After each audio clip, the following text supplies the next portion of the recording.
Gloire à Jésus, bonsoir et bienvenue à l'étude biblique Overcomers Ministry Church. Voilà, nous allons démarrer l'étude et tout de suite je vais demander au pasteur Moses de prier. Père, dans le nom de Jésus, nous vous disons merci. Merci de disposer favorablement ce temps pour nous, pour notre instruction, et que ce temps soit un temps de bénédiction pour tout un chacun, pour nous-mêmes premièrement, et pour tous ceux qui nous suivent.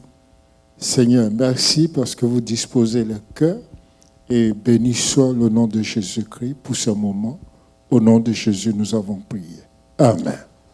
Amen. Amen. Amen. En tout cas, merci. Merci d'être connecté, merci de partager le direct. Donc, sans plus tarder, nous allons entrer dans le vif du sujet. Donc, nous sommes bénis d'avoir cette plateforme pour encore parler de notre Seigneur Jésus au travers le message que nous avons reçu le dimanche. Nous avons été très bénis. Amen. Amen. Et le titre de ce message, c'était « Et pourtant, Dieu l'avait dit. » Et pourtant, il l'avait dit. Voilà. Donc, pasteur Moses, je vais te laisser nous mettre voilà, planter le décor. Et pour ma part, je dirais que c'est un message un peu très particulier parce que le bishop Tano nous a introduit dans une relation personnelle qu'il a avec Dieu. Okay. C'est un message, à mon avis, très particulier, je dirais très sentimental. Et je suis béni parce que, tout au long du message, j'ai pris mes notes. Et à la fin de mes notes, je me suis posé la question, qu'est-ce qui se trouvait dans le témoignage? Et moi, pour ma part, j'ai noté les 3 points suivants. L'échantillon de la manne, les 2 tables de Moïse et le bâton d'Aaron qui a fleuri avec des amandiers. Donc vraiment, j'ai été béni ce dimanche. Que Dieu bénisse son serviteur. D'accord. Donc tu as creusé dans l'arche. Tu es déjà allé dans le fond pour permettre au bishop d'aller un peu plus loin. Exact. Bon, tu sais, on dit l'appétit vient en mangeant. Plus tu manges, plus tu as de l'appétit, plus tu en demandes plus. Amen. Et Amen. nous bénissons Dieu parce que dans cette maison, nous sommes bien nourris. Bon, pour un peu compléter, puis laisser l'apôtre nous introduire vraiment dans l'étude, c'est qu'à l'introduction même, il a dit quelque chose, il a dit qu'il était agacé. Moi, c'est ce qui m'a plus interpellé, c'est-à-dire agacé en se posant des questions. Exactement. Est-ce que... Sur le comportement. Non, est-ce que c'est nous qui ne comprenons pas ou bien... c'est Dieu qui ment. C'est Dieu qui ment.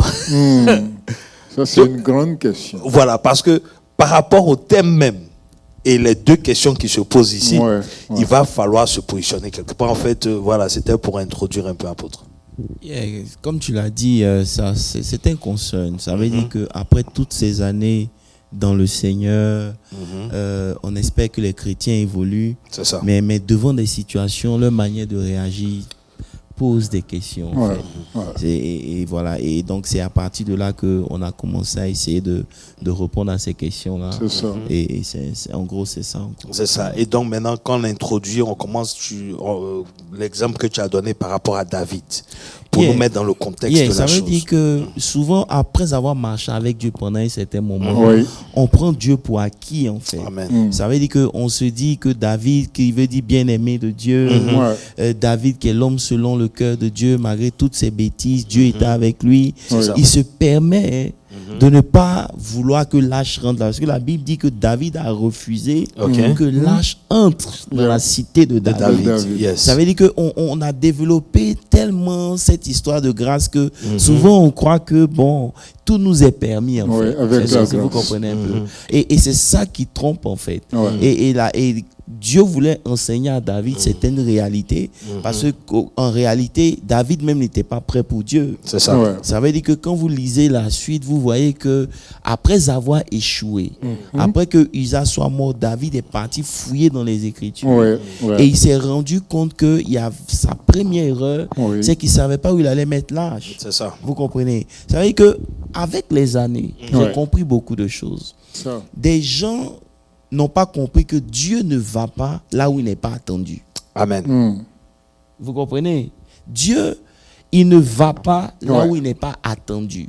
Ça veut dire que si vous voulez voir Dieu, vous devez vous préparer pour le voir. C'est ça. Tu comprends un peu? Si vous n'êtes pas prêt pour recevoir Dieu, Dieu ne va pas se déranger pour venir vers vous. Amen. C'est très fort. Vous comprenez? Donc, il a fallu qu'il échoue pour qu'il comprenne qu'il faut qu'il construise une tente pour Dieu. Est-ce que vous me comprenez? C'est très clair. Parce que ce que tu dis justement nous amène, ça nous éclaire par rapport à quelque chose. C'est que l'arche était supposée être quelque part. Parce que l'arche commence depuis Moïse. Et dans la description, ou bien dans les requirements, ou bien dans les instructions que Dieu a données, l'arche était supposée être quelque part. C'est pour un peu répondre à ce que tu es en train de dire. Et c'est clair. Ça veut dire que les limites de Dieu dans nos vies ne sont pas des limites au niveau de la puissance de Dieu. C'est ça. Dieu n'est pas limité quand il s'agit de sa puissance. Mais Dieu est limité quand il s'agit des principes de Dieu dans nos vies. Vous comprenez un peu? Dieu atteint des limites lorsque nous ne respectons pas certains principes. Vous comprenez? C'est pour ça que vous allez voir que beaucoup de gens vont finir l'année sans que Dieu soit arrivé chez eux. Oui, beaucoup de gens vont finir l'année sans que Dieu les visite. Simplement parce que pour que Dieu vienne, il faut que vous soyez préparés. Donc la préparation est une clé indispensable pour que Dieu arrive chez vous. Dieu ne va pas venir parce que vous désirez, non. Il y a toute une préparation que vous faites et il regarde vos comportements, votre désir, votre soif et puis il vient. Ça c'était la première des choses. La deuxième des choses, c'est que David étant roi, il se croyait tout permis. Il faut faire attention. Il a fallu qu'il échoue pour qu'il descende vers les sacrificateurs. Pour qu'il comprenne que je suis peut-être roi, mais il y a des gens que Dieu a oint. Oui, pour faire ce service. Oui, parce que Moses, souvent, les Lévites étaient là. Il les a pas consultés. Il ne sait pas comprendre. Il faut que dans l'église, on reconnaisse qu'il y a certaines personnes qui ont reçu certaines grâces. C'est eux qui sont habilités à nous conduire. C'est pour ça que même quand ils sont arrivés devant le Jourdain, avec Josué, tant que les sacrificateurs ne mettaient pas leurs pieds dans l'eau, le Jourdain ne s'ouvrait pas. Donc dans l'église, il y a des gens qui ont des dons et qui ont des grâces exceptionnelles. Il faut qu'on puisse les reconnaître.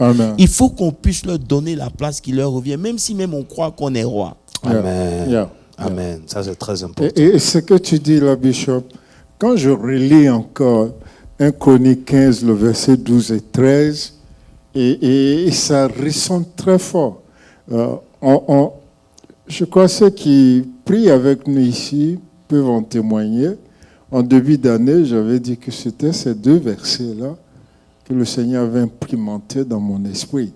Il dit bien, il a dit, vous êtes les chefs de famille des Lévites, sanctifiez-vous, vous et vos frères, et faites monter à la place que je lui ai préparée l'arche de l'Éternel, le Dieu d'Israël. Verset 13. Parce que vous n'étiez pas là la première fois, l'Éternel, notre Dieu, nous a frappés. Comme tu viens de dire. Car nous ne l'avons pas cherché selon la loi. C'est ça. Et c'est ce que David n'a pas fait. David a eu le désir. C'est bon d'avoir le désir de faire quelque chose pour Dieu, mais c'est aussi bon de chercher comment Dieu veut que ça se fasse. C'est ça. C'est une chose de vouloir servir Dieu. Il faut aussi savoir comment Dieu veut qu'on le serve. Amen.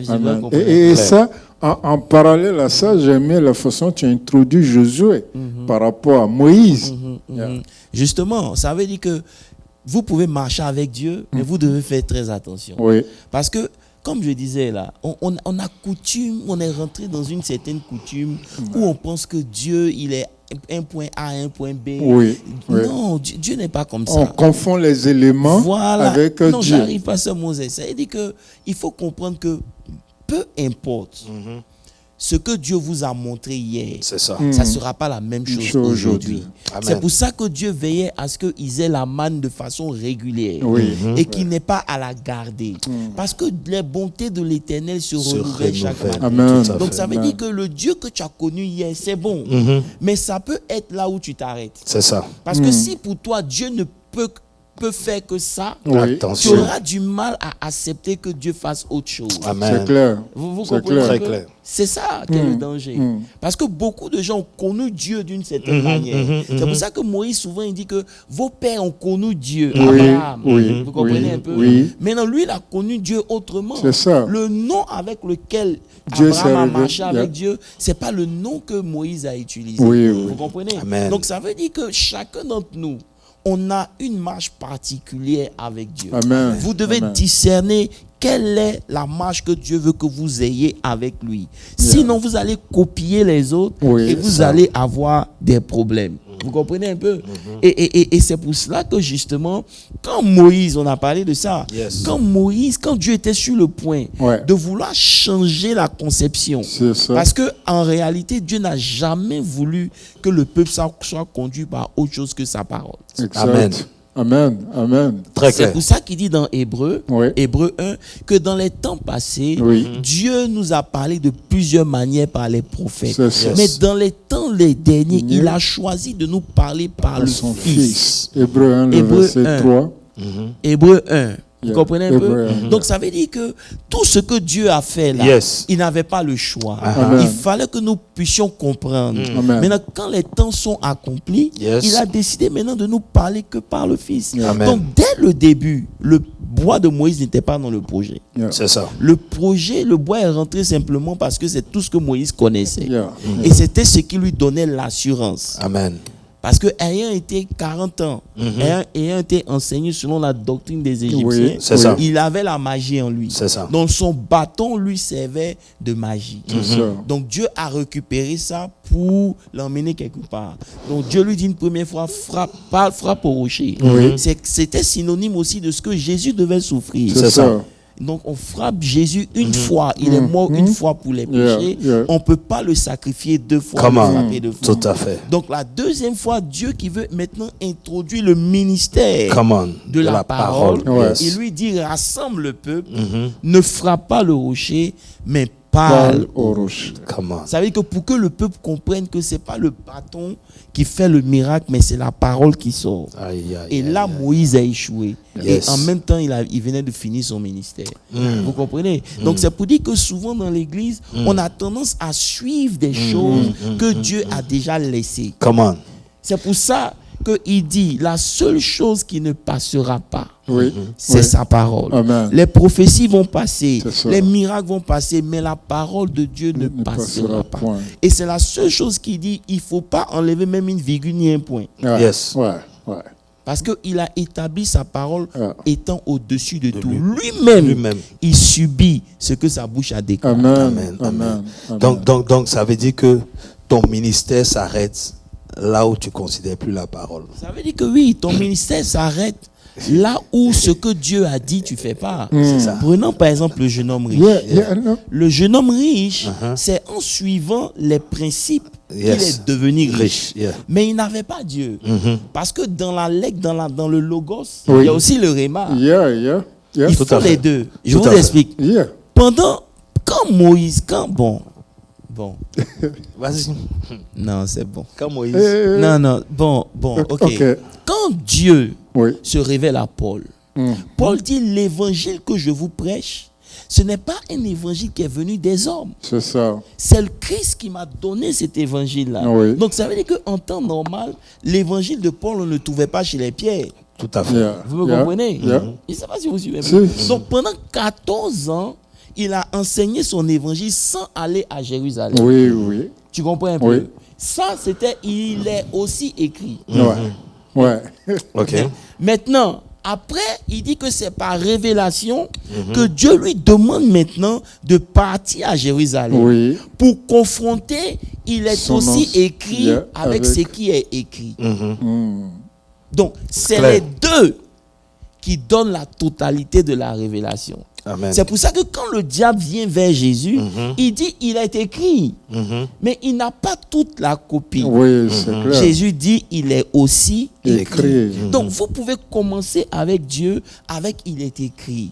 Mais vous devez arriver à un niveau où Dieu maintenant se rend vivant. Amen. Ça veut dire que la parole que vous avez reçue, elle devient vivante. Bon, j'ai pas envie d'aller en profondeur, mais c'est important. C'est ça. C'est donc important. pendant 14 ans, Dieu l'a laissé. Et après, Dieu lui dit maintenant, va chez Pierre. Et puis, il faut voir si ce que tu dis là, ça matche avec ce qui est écrit. C'est Il ne veut pas qu'il y ait des hérésies dans tes enseignements. Oui. C'est pour ça que Pierre dit que je sais que ce que Paul enseigne est difficile, à mais ça vient de Dieu. Amen. Amen. Amen. Amen. Amen. Non, c'est très clair. Hein? Et lorsque vous n'accomplissez pas, vous ne mettez pas les deux ensemble, ça devient des doctrines. Yes. Et c'est ça que ça devient la religion et c'est ça qui tue. Vous comprenez un peu comme on dit non, Moïse a enlevé ses chaussures, donc il faut que là, le temple, vous comprenez, c'est une doctrine. C'est ça. Parce que c'est ce qui est écrit, mais il y a aussi ce qui... C'est pour ça que Jésus leur disait, vous lisez les Écritures, cherchant la vie éternelle, mais vous ne comprenez pas que les Écritures, là, ça vous pointe vers moi, parce que c'est moi qui suis la vie éternelle. Jean 5, 39. Voilà, donc c'est un peu de ça qu'on a parlé. Ah, tu as dit beaucoup de choses, apôtre. Tout à l'heure, tu as dit une chose qui a frappé mon esprit. Ne copions pas les autres. C'est clair. Parce que quand on se réfère, par exemple, à David, David a copié sur les Philistins, qui ont fait porter l'arche de chez eux sur un char neuf, avec des bœufs, etc. Et voilà ce que ça a produit. Si Dieu a permis ça aux Philistins, mais ce n'est pas la volonté de Dieu pour son peuple. Non, c'est clair. Alors, donc, en fait, ça répond à la préoccupation d'après la Pentecôte pour voir la manifestation de Dieu dans la vie des enfants.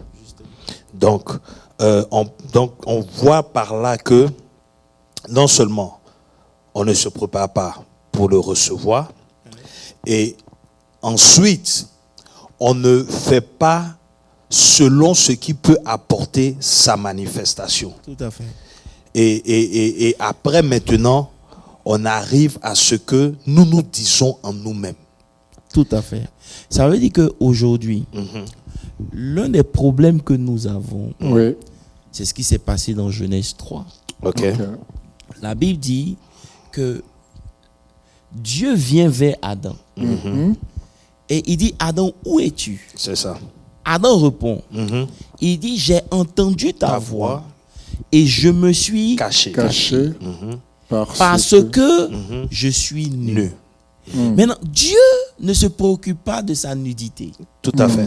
Dieu lui demande qui t'a dit que tu es nu. Parce que moi, Dieu, la dernière fois où il était rencontré ici, on a parlé, tu étais nu. Je t'ai créé nu. J'ai créé ta femme nue. Votre nudité n'a jamais été un problème pour vous. Tout à fait. Donc, qui est venu te dire que tu es nu, en fait? En réalité, il faut comprendre que les choses qui nous affectent le plus, ce n'est jamais ce que Dieu a dit. Come on. Ça, c'est bien. Yes. C'est bien. Pasteur Moses, les choses qui détruisent nos vies, ce n'est jamais ce que Dieu a dit. Amen. C'est ce que les autres ont dit. Et c'est ça qui a pris la place. Voilà. Vous comprenez un peu? Très clair. Parce que ta nudité, ce n'est pas un problème pour moi. C'est ça. Et comment vous m'expliquez que il a pris des figues, il s'est couvert, mais il dit toujours qu'il est nu. Voilà. Donc ça veut dire que c'est un état de conscience. Amen. Amen. Et la curiosité ici pour moi, apôtre, c'est que il a entendu la voix de Dieu. Tu vois ce que je veux dire? Malgré son état. Non, en fait, c'est ça. C'est-à-dire, il a Hein, vas-y. Non, je vais te parler ça. Il a entendu la voix de Dieu. Oui. Comment tu expliques ça, mon pasteur? Dieu est venu à lui. Hein? Bon. Donc, pourquoi? En fait, c'est pour nous amener, moi personnellement, nous condamnons nous-mêmes. En se disant, à cause de ce qu'on a entendu peut-être, c'est-à-dire on prend une position, une conception de Dieu par rapport à nous-mêmes, ce qu'on pense en fait. Une fois qu'on est affecté par quelque chose d'ailleurs. Tu vois, ça veut dire, moi ça m'amène à comprendre que celui qui l'a créé est celui-là seul qui dispose de sa personne. Et donc, comme il s'est soumis à celui qui ne l'a pas créé ou à quelque chose qui est étranger à son système, automatiquement il est déstabilisé. Vous voyez ce que je veux dire? Parce que c'est Dieu qui l'a créé. Voilà. Et donc, lui aussi, il se dit, mais j'ai entendu ta voix, j'ai eu peur, je me suis caché parce que je suis nu. Et voilà, Dieu lui demande, mais qui t'a dit? C'est ça. Donc, et c'est le problème de l'Église. C'est le problème de l'Église parce que la vraie question, c'est pas qui t'a attaché au village, mais qui t'a dit que tu es maudit. Tu comprends? Parce que le vrai problème, Pasteur Landy, on a la foi, on a la foi jusqu'à ce que ce qu'on entend là, prenne le pas. Je ne sais pas si tu comprends un peu. Parce qu'à l'église, on nous dit que celui qui est en nous est plus fort que celui qui est dans le monde. Maintenant, lorsqu'on quitte l'église, on entend d'autres voix qui disent que si on était fort, on aurait pu faire ça, on aurait pu faire ça, on aurait pu faire ça. Mais le vrai problème, ce n'est pas est-ce que tu peux faire, mais pourquoi? Qui t'a dit que tu ne peux pas faire? C'est là qu'est le problème en fait. Donc aujourd'hui, les gens croient plus en ce que les gens disent d'eux, les gens croient plus en ce qu'ils pensent d'eux-mêmes que ce que Dieu a dit. Je ne sais pas si vous me comprenez. C'est ça. C'est des voix étrangères qui viennent perturber ce que Dieu dit au point où aujourd'hui la parole de Dieu est combattue dans notre propre vie. Alors que c'est la parole de Dieu qui devait nous conduire, c'est la parole de Dieu qui est combattue. Et c'est ce que j'essayais de faire comprendre. Ça veut dire que si aujourd'hui, ce que Dieu a dit n'est pas plus grand que ce que les autres ont dit, tu ne peux pas marcher avec Dieu. Amen. C'est pour ça que ton illustration par rapport à Jean 5,39 est tellement limpide. Parce que justement, ils avaient les Écritures. N'est-ce pas? Mais ils n'avaient pas la parole. En fait, tout ce que la Bible a écrit, c'est pour nous pointer vers une seule personne. C'est Jésus. Donc, lorsque vous prenez des Écritures et vous faites des choses qui ne vous pointent pas à Jésus, il y a un problème. Quand Jésus a pris la boue et qu'il a craché, il a mis sur les yeux pour guérir, c'est une manière de dire qui il est. Il peut crier ce qui n'existe même pas. Maintenant, nous, mais non, j'arrive. Vas-y. Et nous, on prend ça et on fait ça une direction prophétique. C'est ça. Sans y mettre Jésus. C'est ça qui est le problème. C'est pour ça que vous allez voir que dans le cas de David et Obed, la vie, c'était une caisse. Une caisse insignifiante. Mais dedans, Dieu a dit, je mettrai le témoignage. Vous comprenez? Il a mis le témoignage. Et dès que le témoignage est rentré dans la maison d'Obed, tout ce qu'il faisait réussissait. Ça veut dire que la conscience d'Obed sur la capacité à ce que Dieu fasse des choses était plus grande que toutes les réalités qui étaient devant lui. Amen. C'est-à-dire qu'il était conscient de l'impossibilité de Dieu d'être quelque part et puis on ne réussit pas. C'est ce que je disais. Moi, je ne peux pas croire que quelqu'un qui a accepté Dieu ou qui a accepté l'âge envie celui qui n'a pas accepté l'âge. Clair. Je ne peux pas. Parce que David a refusé que l'âge vienne. Mais il a envié Obed. C'est clair. Vous comprenez? Tu ne peux pas accepter Dieu et puis les gens qui sont autour de toi vont toujours se moquer de toi. C'est impossible. Et c'est là qu'est le problème. Parce que s'il lâche c'est là-bas, il y a le témoignage. Oui. Et que maintenant, on revient dans notre ici. Vous comprenez un peu? Et comme on a dit, là, c'est grave. C'est qu'on a un problème. Là, c'est grave. C'est clair. En fait, apôtre, pourquoi j'ai dit que ça fait peur? Parce que quand tu as parlé du jeune homme riche, il est devenu riche parce qu'il a respecté la loi. N'est-ce pas? Mais il n'a pas, si tu veux, il n'a pas en quelque sorte Dieu parce qu'il n'a pas pu suivre à cause de son matériel. Tout à fait. Bon, maintenant, parce que tu te dis que c'est parce que tu es bien avec Dieu que tu as tout ce que tu as. Je ne sais pas si tu vois ce que je veux dire. C'est pour ça que j'ai dit que c'est un piège. Donc, tu as tout ce que tu as, mais tu n'as pas l'essentiel. C'est ça, Pasteur Landry. C'est de ça qu'on parle. Ça veut dire qu'aujourd'hui, lorsque tu as Jésus, que tu comprends que c'est plus que tout, en temps normal, tu dois te réjouir. Pasteur Moses, dis-moi, quand tu t'étais converti, au début, même quand tu marchais sans argent, on pouvait voir la joie sur toi, n'est-ce pas? Oh yes. Pourquoi? Parce que tu avais Jésus. Mais maintenant, aujourd'hui, cette joie a disparu. Ça veut dire que malgré qu'on a Jésus là, tu viens à l'église, ton visage est serré. Pourquoi? Parce que pour toi, c'est les choses qui garantissent que Jésus est là. Vous comprenez? On a l'essentiel. Tu comprends? Mais il faut que notre esprit soit ouvert. C'est pour ça que parlant du témoignage, on a parlé de ce qui était dans notre esprit. Il dit, l'Esprit de Dieu rend témoignage à notre esprit que nous sommes enfants de Dieu. Donc, en réalité, pour marcher avec Dieu, ils l'ont vaincu à cause du sang de l'agneau, à cause aussi de la parole de leur témoignage. Ça veut dire que c'est vrai, le sang nous a sauvés, mais maintenant, il faut qu'il y ait des paroles qui sortent de notre vie. Maintenant, les paroles là doivent sortir sur la base du témoignage qu'on a dans notre esprit. Si dans ton esprit, tant que je n'ai pas vu, je ne peux pas être heureux. Je disais à une soeur tout à l'heure là que, écoute, la Bible dit, lorsque vous priez, croyez que vous l'avez reçu et vous le verrez s'accomplir. Maintenant, si tu as prié que tu sais que Dieu a ouvert la porte, réjouis-toi. Amen. C'est clair. Pourquoi tu es triste? Donc tu attends que la chose arrive pour que maintenant toi tu puisses te réjouir. C'est-à-dire qu'en quelque sorte, tu n'as jamais cru. Parce que si aujourd'hui, on t'annonce que ou bien tu vois sur ton compte que tu as eu $1 million, ton attitude va changer. Amen. Ou bien, c'est clair. Parce que tu as vu. Mais Jésus a dit, heureux ceux qui auront cru sans avoir vu. Mais apôtre, bon, pour rentrer, pour nous aider à mieux comprendre. Parce que le témoignage en question était dans le lieu très saint et puis les éléments étaient dans le coffre. N'est-ce pas? Donc, le peuple, je veux dire, eux, ils n'ont pas accès, ils ne voient pas. Tu vois? Mais, est-ce que c'est le service du souverain sacrificateur où on voyait la nuée? Bon, je ne sais pas si on doit entrer dans tout ça. Je ne sais pas si tu vois ça. C'est vrai que si tu veux parler du tabernacle, tout ça, c'est différent de David. Voilà. Parce que chez Obed, ce n'était pas le temple. C'est ça. C'était juste l'arche qui était dans le lieu très saint. C'est ça. Tu comprends?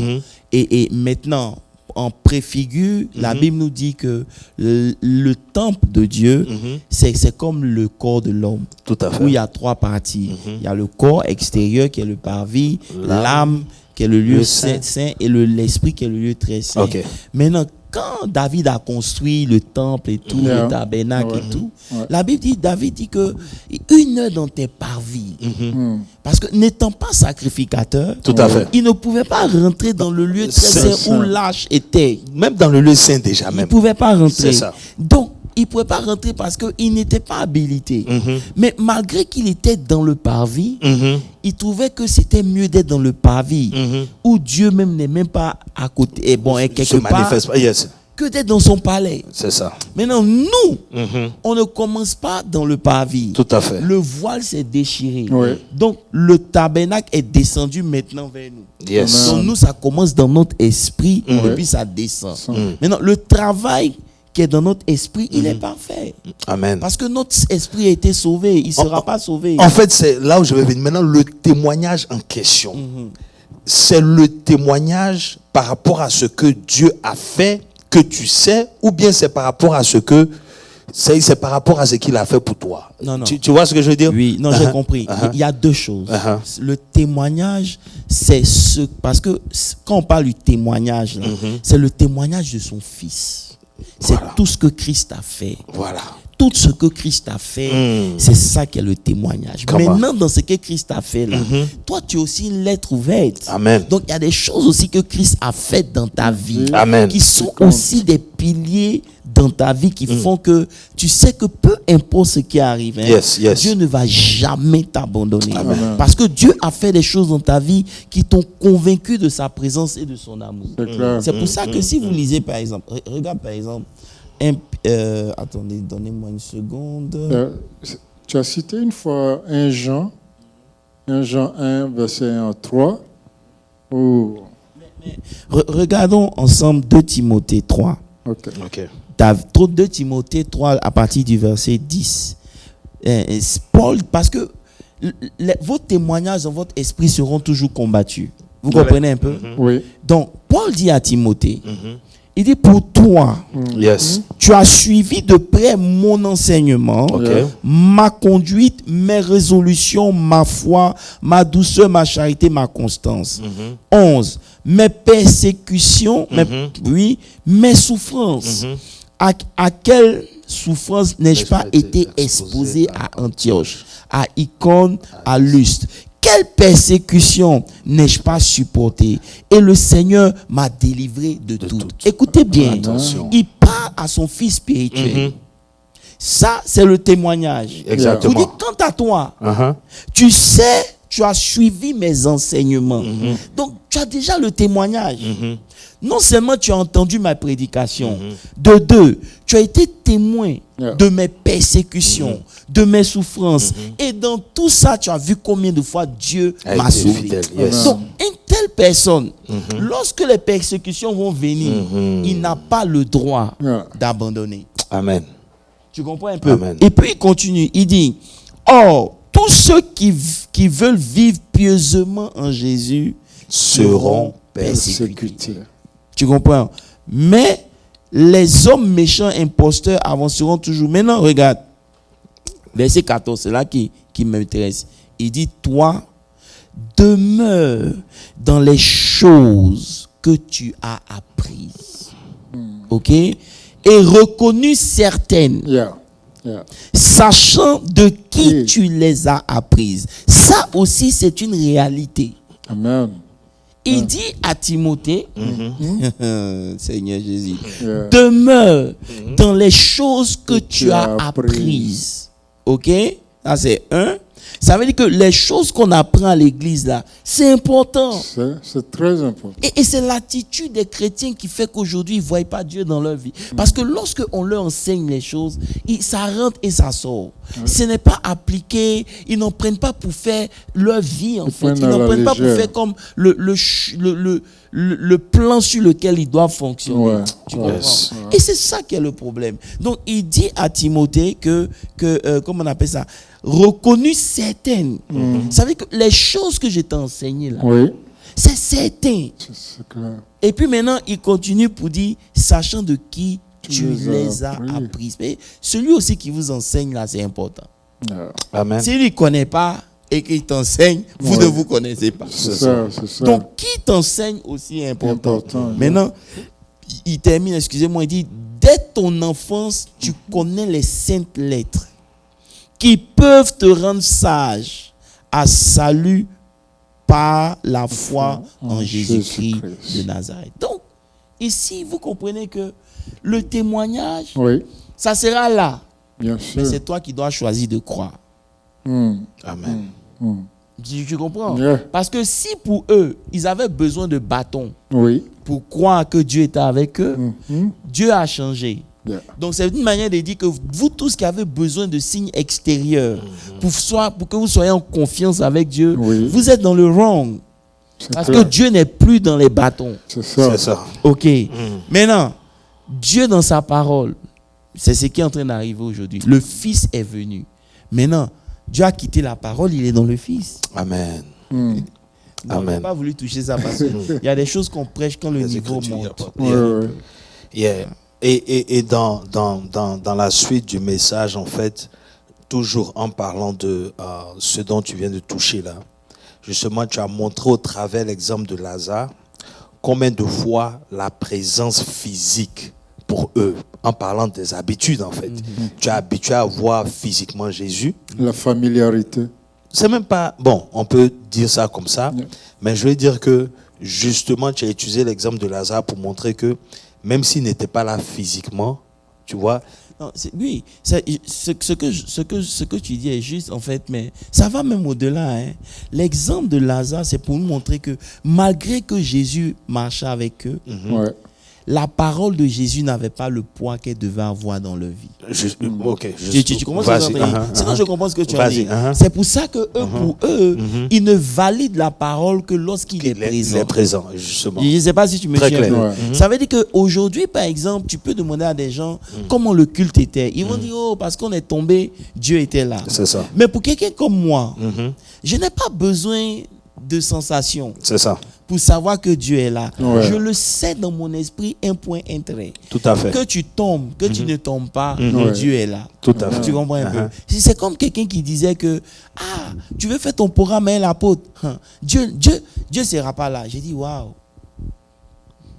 Non, la personne m'a dit ça. Il dit, je voulais t'inviter, mais on m'a appelé.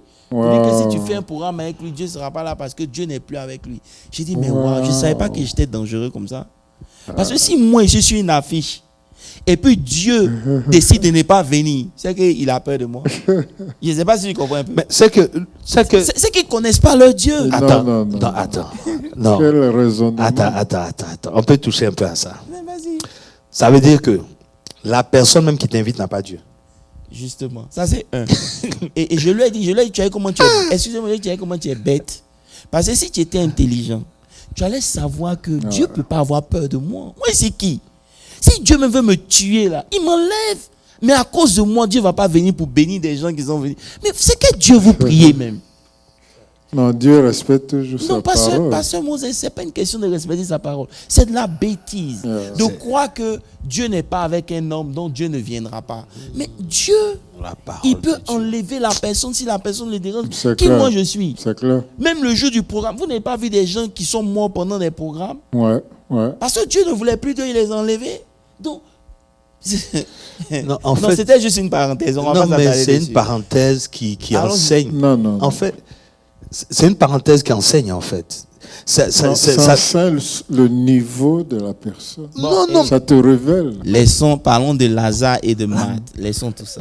Ça, c'était juste pour vous dire qu'en fait, les gens ne connaissent pas Dieu. Un homme ne peut pas empêcher Dieu d'agir. C'est clair. Vous comprenez un peu? Quand vous dites que Dieu n'est pas là parce que Dieu... Vous dites quoi? Vous ne connaissez pas Dieu. Dieu ne se répand pas de ses dons ni de ses grâces. Ça, c'est clair. Vous comprenez un peu? Voilà, donc, on parle de qui ici? Maintenant, faisons attention. Je veux ouvrir une parenthèse, comme tu veux parler de ça. Vous savez, Dieu a dit, si vous ne m'adorez pas, il peut prendre des pierres pour le faire, n'est-ce pas? Mais le grand Dieu qui peut prendre les pierres, il a pris toute une nuit pour prier, pour gêner, pour choisir des personnes. Ça veut dire que quand Dieu appelle quelqu'un, ce n'est pas du n'importe quoi. Justement. Ça veut dire que Dieu a vu la personne avant même de l'appeler. Il y a une raison pourquoi il a appelé la personne et puis toi, il ne t'a pas appelé. Donc, peu importe ce que la personne est ou que tu penses qu'elle est, Dieu ne s'est jamais trompé. C'est clair. Est-ce que vous me comprenez un peu? Mais malheureusement, comme on ne connaît pas la parole de Dieu, notre esprit ça je voulais arriver. Et c'est ce qui arrive lorsque vous êtes dans la religion. Ok? Parce que je disais à quelqu'un, tu aurais préféré quelqu'un qui fasse des choses en cachette que tu ne sais pas, mais qui continue de le faire. Mais quelqu'un qui a arrêté de faire des choses et puis dont on connaît le passé qui est hors d'air. Mais tu vois un peu, tu vas le croire, mais tu vas croire qui? Celui qui continue de faire en cachette parce qu'il ne veut pas que devant toi il veut look good, mais quand devant Dieu il n'est pas good. C'est quoi tu recherches? Il faut faire attention. Je dis ça simplement pour dire quoi? on doit connaître Dieu. C'est clair. Marthe et Marie. C'est à ça même je voulais venir. Justement. Vous dites que Marthe, Marie et même Lazare, tu en as parlé. Ça veut dire que la relation qu'ils ont de Dieu, c'est pas une relation qui est basée sur la parole. C'est sur la présence. C'est ça. Je ne sais pas si tu comprends. Très clair. C'est sur la présence. Parce que si Dieu dit que cette maladie, parce que dans le contexte dont on parle, ils ont envoyé des messagers. Oui.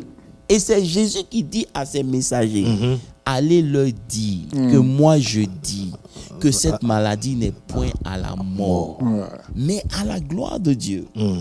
Mais Lazare s'arrange quand même pour mourir. Tout à fait. Bon, je vous écoute. Je vous écoute. D'accord. Ça suscite beaucoup d'interrogations. Est-ce qu'on va dire que le Seigneur Jésus a menti là, ou on va dire, bon, le messager n'a pas transmis le message comme ça se doit? Mais je crois savoir que dans l'explication que tu as donnée, ça explique tout. Oui. En fait, bon, on peut avoir plusieurs approches, mais ce que je peux dire ici, c'est que dans l'entendement de Jésus, le fait qu'il ressuscite Lazare après, pour lui, c'est ce qui fait que Lazare, en fait, il est vivant pour lui. Tu vois un peu, il est vivant. Parce que c'est ce qui fait que des fois, Dieu a des réactions bizarres vis-à-vis de nous. Parce qu'il voit ce que toi, tu ne vois pas. Il sait ce que tu ne sais pas. Donc, ça fait que son langage est adapté à sa réalité. À sa manière d'agir. Donc, ici, là, moi, j'ai l'impression que c'est un problème de langage par rapport à quelle dimension spirituelle nous sommes. Donc, à un certain moment, il parle comme un homme aurait voulu parler. Et à un certain moment, il dit comme l'esprit veut que ça soit dit. Donc, comme l'homme ne peut pas comprendre comme lui comprend, finalement, il vient et dit, bon, il est mort. Et à la fin, il a dit, bon, pour que vous croyiez, je vous le dis, il est mort. Il est mort. Maintenant, là où ça nous interpelle aussi, c'est que quand il rencontre justement Marthe, il dit, si tu étais là, si tu avais été ça n'allait pas arriver. C'est ce qui répond à ce qu'on est en train de dire là. Si tu étais là, alors que si déjà la parole qui avait été envoyée avait été reçue avec foi, justement, on ne serait pas là déjà. Et c'est le même problème qu'Israël a eu selon Hébreu. Il dit, ils ont reçu la même parole que nous, mais cette parole-là ne trouva pas la foi. N'ont pas mélangé cette parole avec la foi. Et c'est là qu'est notre problème. Parce que si vous considérez qui est Jésus, s'il a parlé, c'est que sa bouche a déclaré, sa main l'accomplit. Donc je ne sais pas quelle manière on veut marcher avec Dieu dans notre 21e siècle, 22e siècle. Ça veut dire qu'on veut marcher par la vue et en même temps on veut marcher par l'esprit. Mais l'esprit et la vue ne marchent pas ensemble. Vous comprenez? Vous ne pouvez pas regarder en haut et puis en même temps regarder en bas. Amen. Vous choisissez qui vous regardez. Soit vous regardez et vous tournez vers Dieu, ou vous tournez vers les hommes. Il n'y a pas de manière. Vous devenez un extraterrestre. Et vous avez, c'est comme si vous êtes en train de loucher, quoi. Excusez-moi. Il y a un qui regarde là, l'autre qui regarde. Vous n'allez pas quelque part. Tu comprends un peu? Donc la vérité ici, c'est quoi? J'avais voulu simplement faire ressortir que beaucoup de gens pensent qu'ils croient en la parole, mais en réalité, ils ne croient pas en la parole. Ça c'est clair. C'est tout. Parce qu'il y a deux personnes à qui Jésus a dit, je n'ai pas vu une aussi grande foi. C'était des étrangers. Le centenier et puis la femme. Voilà. Ça veut dire que elle n'a même pas calculé. Elle dit, ce qui tombe par terre là, c'est assez puissant pour nous guérir. Waouh, ça c'est fort. Tu comprends un peu. C'est ça qui est le problème. Ça c'est fort. Donc, Jésus doit être là. Donc, il y a une manière dont nous on veut que Dieu opère dans nos vies. Et c'est pour ça qu'un jour je disais, il dit, je vous donne ma paix. Mais je ne la donne pas comme le monde la donne. Donc, si vous voulez avoir la paix de la même manière dont le monde reçoit sa paix, vous ne pouvez pas recevoir la paix de Dieu. Parce qu'il a sa manière d'agir qui est différente de celui du monde. Bon, apôtre. Donc, je suis en train de voir les deux approches. La phénicienne, n'est-ce pas? la dame qui... oui. Et puis le centenier. Et puis le centenier. Leur approche, par rapport à l'approche, j'ai envie de dire, des religieux ou des personnes qui sont censées avoir une alliance. Donc le problème se situe au niveau de la familiarité. En fait, je veux dire, est-ce que c'est parce que les païens attendent ardemment ou bien ils s'attendent à quelque chose à un certain niveau, qu'ils exercent cette foi-là, ou bien il y a quelque chose que, bon, je ne sais pas, je ne comprends pas. Ça veut dire que Jésus nous a dit, écoutez, Jésus a dit que vous devez croire comme des enfants. Ouais. C'est tout. Oui. Ça veut dire que vous ne pouvez pas réfléchir au-delà de Dieu. C'est ça. Votre mind est trop petit. Si vous voulez marcher avec Dieu, marchez avec Dieu comme des enfants. Un enfant, c'est qui? Si tu lui dis, je vais te donner, il croit que tu lui as déjà donné. Amen. Tu comprends un peu? Oui. Mais lorsque on grandit, notre mind se fomente vis-à-vis de la parole. On réfléchit. Et c'est ça qui est le problème. C'est pour ça que malgré qu'on a le témoignage dans l'esprit, le témoignage ne peut pas descendre parce que l'âme qui contient l'intelligence et la réflexion commence à remettre en doute ce que le témoignage dit. C'est ça. Vous comprenez? Et aussi longtemps que le témoignage ne peut pas descendre, il ne peut pas affecter le corps. Quand tu dis par exemple, mais s'il m'avait guéri, pourquoi je sens la douleur? Mais sentir la douleur ne veut pas dire que tu as été guéri. Et c'est pour cela qu'on a introduit, voilà, c'est pour ça qu'on a introduit l'histoire de Moïse. Quand Jésus dit, et pourtant, j'avais dit que vous êtes des dieux. Bon, ça c'est fort. Il dit pourtant j'avais dit que vous êtes des dieux. Mais vous mourrez comme des simples hommes. C'est Jésus qui rappelle au peuple pour dire que si je prends ma position de Dieu, ça ne devrait pas vous choquer parce que j'ai dit. Comment? Et quand j'ai dit, j'ai dit. Et c'est pour ça qu'on est remonté vers Moïse. Où Dieu dit à Moïse, vois, je te fais Dieu. Pour Pharaon, c'est pas comme si il a changé d'aspect. Mais spirituellement, Dieu l'a fait Dieu devant Pharaon. C'est tout. Donc, quand Dieu dit quelque chose, tu n'as pas besoin de réfléchir. Dieu a dit. S'il n'a pas dit, c'est là qu'il y a des problèmes. C'est pour ça que dans ta relation avec Dieu, tu dois entendre il est aussi écrit de Jésus. Tu comprends? C'est pour ça que la parole doit être vivante. C'est ça. Parce que c'est sur le logos que certains sont partis. Tu comprends un peu? Ça veut dire quoi? Pierre a marché sur les eaux. Moi aussi, je vais marcher sur les eaux. Mais Pierre a marché sur les eaux parce que Jésus a dit, c'est moi. Viens. C'est ça. Tu comprends? Très Donc, clair. marcher sur les eaux, c'est possible. Mais Dieu doit te le dire. Amen. Parce que lorsqu'il t'a dit, ça prend forme. Amen. Tu comprends? Donc, si Dieu dit, pourquoi par exemple jusqu'à présent on a des problèmes avec la bénédiction? Dieu dit, tu es béni. Mais toi, c'est trop simple. C'est trop simple. C'est trop facile. C'est ça qui est le problème. C'est trop facile. C'est trop simple. On se complique nous-mêmes la vie. Vas-y. T'as une question? Ok.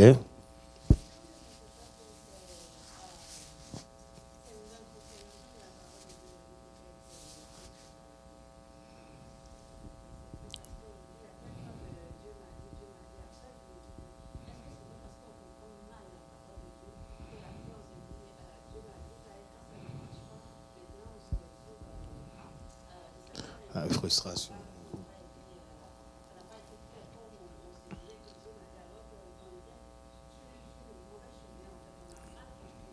Tout à fait. Ça veut dire qu'aujourd'hui... Si tu peux reprendre à cause des gens qui écoutent, parce qu'il n'y en a pas de micro, juste sa question.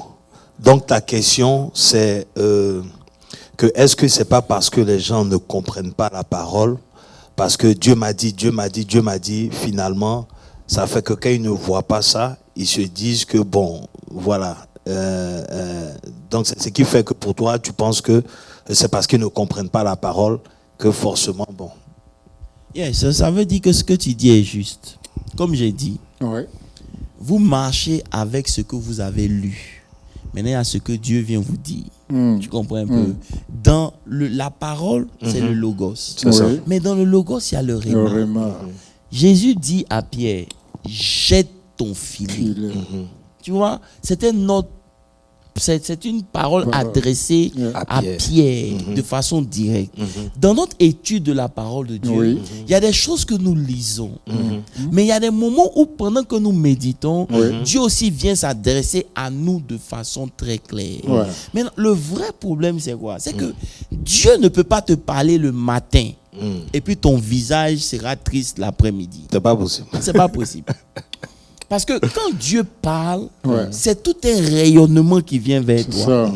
Moïse ayant parlé avec Dieu, on ne pouvait pas voir son visage. Attention.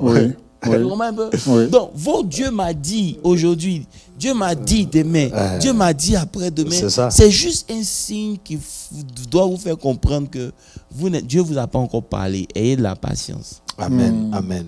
Et elle a touché, tu as touché deux choses pour moi, tu as touché deux points. Parce que quand tu dis, on entend toujours Dieu m'a dit, tu vois, ça peut être aussi ce que certains soi-disant hommes de Dieu font aussi. C'est-à-dire, ils ont tellement, j'ai envie de dire, dilué le Dieu dit là, qui fait que finalement, ça devient comme si c'est ton camarade qui te dit quelque chose, ça se réalise. C'est devenu une familiarité. On a l'impression que Dieu au ciel, il bavarde seulement. Voilà. Alors que quand vous lisez Abraham, le parcours d'Abraham, Dieu a parlé à Abraham de façon précise, à des moments précis. Dieu a move on. C'est tout. C'est ça. Donc, dans cette vulgarisation de la parole, Dieu m'a dit, Dieu m'a dit. Et même que Paul nous aide un peu à comprendre ça. Paul dit par exemple, il dit, ne méprisez pas les prophéties, mais examinez-les. Il dit ça. Examinez-les pour voir les sincérités. Et pour savoir ce qu'il faut retenir. Donc ça veut dire que dans tout ce qu'on te dit, Dieu a dit, toi aussi tu as ta part à faire. Et j'aimais la façon dont elle introduit sa question. Le fait qu'ils ne comprennent pas. Voilà. Parce que là aussi, il faut distinguer la parole de Dieu de la parole des hommes. Ça veut dire que Dieu te parle à toi, par exemple. Dieu m'a dit, mais ton cœur est méchant. Souvent je me demande, mais attends, c'est de quel Dieu on parle? Il dit que tu ne peux pas faire du bien à quelqu'un.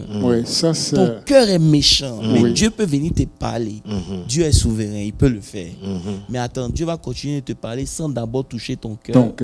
Ce n'est pas biblique. Ça veut dire que lorsque on étudie la parole de Dieu, la parole de Dieu nous montre la méthode de Dieu. Amen. Et donc quand vous dites des choses qui sont en dehors de la méthode de Dieu, c'est un problème pour vous déjà. Parce que Dieu ne peut pas se contredire de ce qu'il dit. C'est pour cela que je disais, tant que la parole de Dieu ne prend pas la place qu'il faut dans nos vies, on aura des problèmes. Parce que le premier moyen par lequel Dieu nous conduit, ce n'est pas un prophète, c'est la parole de Dieu.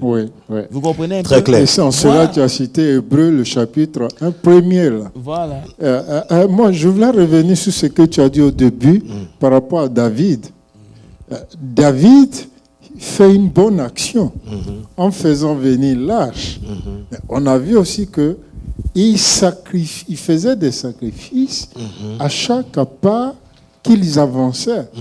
Pour dire qu'il y a un sacrifice qui accompagne notre engagement, bien notre attente vis-à-vis de Dieu.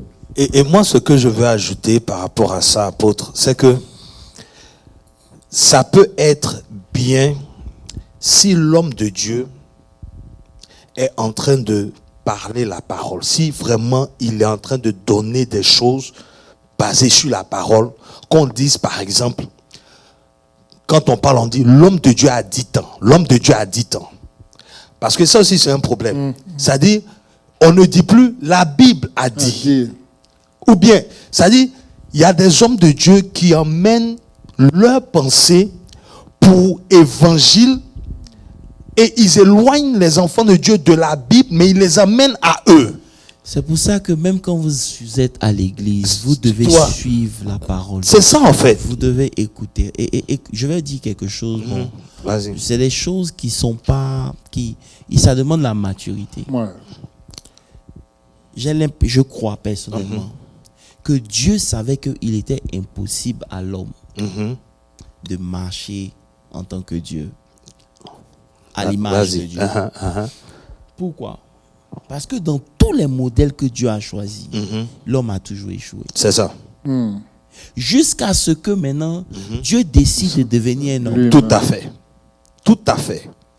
Ouais. Quand Dieu même décide de devenir un homme, quand c'est lui qui vient vers nous, ça a réussi. C'est ça. Mais quand nous on va vers lui, lisons, je ne vais pas rentrer dedans parce que c'est très profond, mais lisons Acte 14, verset 1.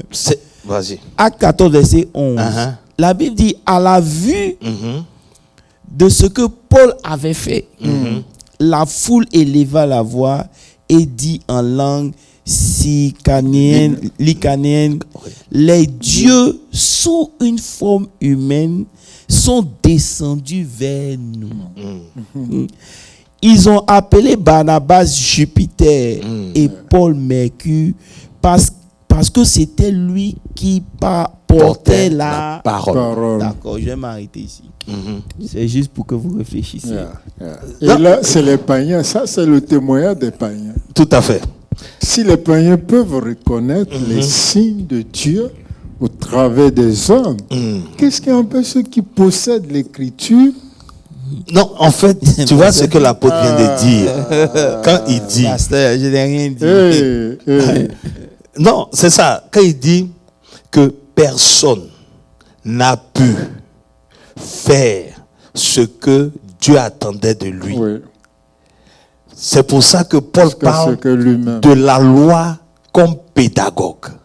Vois un peu? C'est-à-dire il a emmené la loi pour montrer à l'homme que je vais te montrer comment tu peux venir à moi ou comment tu peux être parfait vis-à-vis de moi. Sachant que l'homme ne pouvait pas. C'est-à-dire pour montrer à l'homme ses limites. Si par lui-même, il veut y arriver. Pasteur Landry, c'est bon. C'était provoqué. Il dit, c'est quand Dieu vient vers l'homme, c'est là que ça marche. C'est ça. Quand l'homme va vers Dieu, ça ne marche pas. C'est une réflexion. Adam a échoué. Ah, Pasteur Moses, c'était une réflexion. C'était juste une parenthèse. Et bon, on entre dans les conclusions, mais justement, c'est pour ça que tu nous as emmenés dans la conclusion du message, qui était que, où tu as donné une définition de la foi, n'est-ce pas? Parce que la foi vient de ce qu'on entend, n'est-ce pas? Et j'ai envie de dire que ce qu'on entend en parlant de la foi vient de la parole de Dieu ou de la parole de Christ. Alors, ça veut dire que la manifestation de la foi dépend de ce que tu entends, n'est-ce pas? Alors, c'est vrai, tu peux entendre de l'extérieur. Donc, ça veut dire que le témoignage, c'est quelque chose que tu dois entendre pour activer ta foi aussi. Ça veut dire que c'est l'Esprit de Dieu en toi qui rend témoignage à ton esprit. Donc, c'est une communication. C'est une communication. C'est pour ça qu'au départ, j'ai dit, tout ce que Dieu dit, ça ne va jamais t'affecter. Amen. Ce qui fait que tu as peur, ce qui fait que tu t'inquiètes, c'est les autres choses que tu as entendues. Amen. Parce que la parole de Dieu vient pour build up ta foi. C'est ça. Je ne sais pas si tu me comprends. Très clair. Mais lorsque tu as peur, ça veut dire qu'il y a d'autres voix qui te parlent. C'est ça. Tu comprends? En dehors de la voix de Dieu. En dehors de la foi. Dieu ne peut pas te demander quelque chose lorsqu'il n'a pas mis en toi la capacité de faire cette chose. Maintenant, quand il te donne, il te dit, j'ai mis en toi la capacité. Celui qui est en toi, il est plus fort. C'est à toi d'accepter. Vous allez prendre Goliath, David et Goliath. Il n'a pas fait l'armée, mais il sait que Dieu leur a donné la victoire. C'est le témoignage. Comment. Voilà, il a le témoignage que personne, un incirconcis, ne peut pas gagner devant le peuple de Dieu. C'est possible. Et en plus de cela, il a défié l'Éternel. Donc, il se dit, mais attends, sur la base même de ça, déjà, il a déjà échoué. Oui. Il n'est pas dans l'alliance, il ne peut pas réussir. Mais lorsque il s'en va, il dit, tu viens contre moi avec la lance et le javelot, mais moi, je viens contre toi dans le nom de l'Éternel. Ça veut dire qu'il se met derrière une barrière. Yes. Mais pourquoi, lorsqu'il s'agit de la parole de Dieu, nous-mêmes, on a du mal à croire? Ça veut dire qu'on marche avec Dieu, hein. On sait qu'il est puissant, mais on ne croit pas encore. Ouais. Parce que si la parole de Dieu, vous la vénérez dans sa valeur intrinsèque, il y a des choses qu'on n'aura pas. Bon, apôtre, parce que tu vois dans ta conclusion, c'est pour ça que j'ai dit que tu as touché tellement de choses. Parce que dans ta conclusion, justement, quand on est arrivé à la foi et tout, et maintenant tu as fait le parallèle en disant combien de fois c'était plus grave à notre niveau, parce que nous maintenant nous avons l'arche en nous. Nous sommes l'alliance, nous sommes l'arche, n'est-ce pas? Par la présence du Saint-Esprit. Et justement, l'Esprit dit à notre esprit. Donc, quand Jésus dit que le Saint-Esprit vous dira tout en ce qui me concerne. Donc, ça veut dire qu'en temps normal, quelqu'un qui a le Saint-Esprit, ce sont des choses qu'il entend, il est supposé entendre tout le temps. Tu vois ce que je veux dire? Et maintenant, quand tu entends, ça veut dire que quoi? Tu dois le proclamer. En fait, la profession de foi. Ça veut dire que lorsque tu entends, tu crois. C'est comme les affirmations que les gens font. C'est ça. Ils se lèvent le matin, ils ont 30 affirmations qu'ils font. Ils font des affirmations, ils finissent par croire. Et ils voient la chose arriver. Voilà. C'est ce qu'il a dit à Josué. Il dit, médite la parole, jour et nuit. Agis fidèlement, c'est alors que tu réussiras dans tout ce que tu feras. Ça veut dire que tant que la parole que tu lis n'a pas pris forme dans ton esprit, ce n'est pas encore au niveau où ça peut produire. Mais lorsque tu as entendu Dieu, tu sais que Dieu dit et tu crois. C'est pour ça que les gens, tu as donné les exemples des païens. Les païens ne sont pas familiers avec Dieu. C'est ça. Mais le jour où ils ont entendu Dieu, ils ont cru. Il y a quelque chose qui se passe. Parce qu'ils ne réfléchissent pas pour dire, mais si c'était vrai, pourquoi ça fait 5 ans, je n'ai pas encore vu. Mais nous, on est tout le temps dans la présence de Dieu. Ça devient comme une familiarité. Et aujourd'hui, on n'honore pas Dieu au titre auquel on doit l'honorer. Et c'est ça qui est le problème. Et pour finir, le temps est passé. C'est que, tu vois, quand tu as parlé de témoignage, justement, c'est pour ça que, tu sais, tu as vécu longtemps, mais dans ton mind, il y a des choses qui se sont passées qui restent. Comme par hasard. Ah, mais tu as vécu plusieurs expériences, mais il y a des choses qui restent en toi. Je vais simplifier. Oui. Quand ils ont traversé le Jourdain, Dieu dit à Josué, prenez des pierres. Tous pierres. Prenez des pierres du Jourdain. Ça va servir de témoignage à vos petits-enfants et à vos enfants. Pour dire, ces pierres que vous voyez là, c'est le jour où on a traversé le Jourdain, on a pris. Donc ça doit vous servir de témoignage pour dire qu'il n'y a pas d'obstacle au-devant de vous que vous ne pouvez pas traverser. Amen. Vous comprenez un peu? Donc, peu importe les réalités de vos vies. C'est parce que Moses, ça peut être dur aujourd'hui. Mais tu as le témoignage que celui qui a accepté l'âge là. Ça va faire 3 mois, Dieu va l'élever. C'est ça qui te nourrit en fait. C'est ça qui fait que tu peux marcher malgré que tu n'as pas mangé. Tu as la joie dans ton cœur. Sur ton visage, on ne lit pas la tristesse. Parce que tu sais en qui tu as cru. Au nom de Jésus. Sinon, marcher avec Dieu allait être trop facile. Quand tout va bien, c'est là que tu dis que tu crois. Nous tous, on peut faire ça. Bien sûr. Tu comprends un peu? Donc, tu as le témoignage. C'est pour ça que Israël ne devait pas trembler devant ses ennemis. C'est clair. Qui est l'homme quand moi j'ai ouvert la mer rouge pour vous? Qui est l'homme quand j'ai ouvert le Jourdain pour vous? Qui sont les hommes devant vous? C'est ce que, comment il s'appelle le papa de d'Esther? Comment il s'appelle? Mardochée a dit, je ne peux pas me prosterner devant un homme. Peu importe qui il est, je ne peux pas me prosterner devant de surcroît Aman. Jamais. Un Amalécite. C'est-à-dire que je ne peux pas. Mais ça, c'est ce que la parole de Dieu a dit. C'est le témoignage. Il venait d'être promu, hein. Il faut rappeler. Justement. Et au point où, quand Aman allait en guerre contre lui, Aman a perdu. Parce que c'est ce qui est. Quand Daniel dit que non, il ne suit pas les mains du... C'est ce qui est. Tu comprends un peu? Donc aujourd'hui, Pasteur Landry, le vrai problème, c'est quelle est la considération que vous apportez à la parole de Dieu. Si c'est pour écouter le dimanche, retourner dans vos vies et puis faire ce que vous voulez, vous aurez toujours les mêmes résultats. Comme j'ai dit, Dieu est limité dans nos vies sur la base des principes. Non en tant que puissance.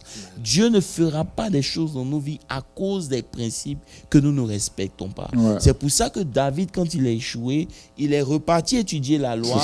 Il a appelé les sacrificateurs. Il a ajouté le sacrifice. Vous comprenez un peu? Donc beaucoup de chrétiens marchent avec Dieu sans tenir compte de ces réalités-là. Et ça fait qu'on est frustré à longueur de journée. On se dit, mais justement, alors il refuse de faire le sacrifice. Alors que Dieu ne peut pas sortir de sa parole. Sa parole, c'est son domaine de définition. Amen. Que Dieu nous bénisse. Amen. Amen.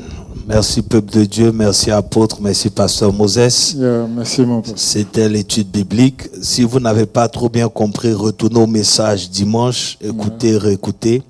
Et puis nous nous retrouvons vendredi pour la prière et dimanche pour le culte. Que Dieu vous bénisse. Au revoir. Amen.